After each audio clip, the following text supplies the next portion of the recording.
Hi, accounting students. Welcome to the start of Chapter 13. Chapter 13 deals with accounting for payroll and payroll taxes.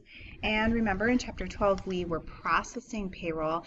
In Chapter 13, we're going to make sure that we have all of the information that we need to update the necessary accounts within the business for our payroll. So the learning objectives for lesson 1 would be to analyze a payroll transaction and then to journalize a payroll, including the employee payroll tax information.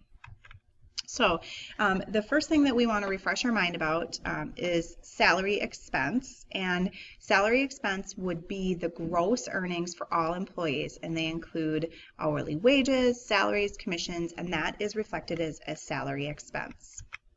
Now, when we go ahead then and generate the payroll register for each employee, remember that we record earnings, regular earnings, overtime earnings to get an earnings total. Potentially you might see commission earnings as well.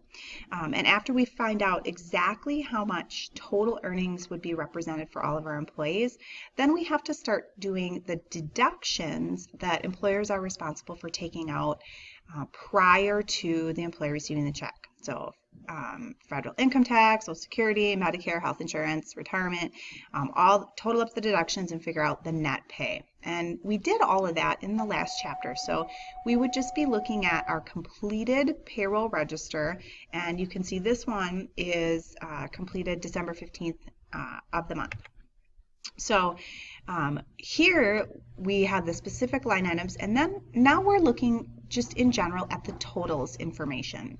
So after we have that totals information, what you can see is that the salary expense total amount is $8,076.75. And then in each of the individual columns, if we add all of those up, income tax, Social Security, Medicare, health insurance, retirement, that's all going with the net pay, that's all going to add back up to the total of the salary. Okay, so what we're looking at, total salary expense, and then each of the other expenses are going to go into employee income tax payable, Social Security tax payable, because these are all now liabilities of the business. When we go ahead and journalize payment of a payroll, what you can see is that we paid cash for the semi-monthly payroll, less the deductions, and you would itemize out each of the deductions. So we have a debit of $8,076.75, and we're going to credit cash in the amount that we actually issued to the employees, the $62.69.87. And then we're going to have now a credit for all of the payable amounts that essentially are the things that we withheld from the employees' accounts, things like the employee income taxes, Social Security, Medicare, health insurance, and retirement.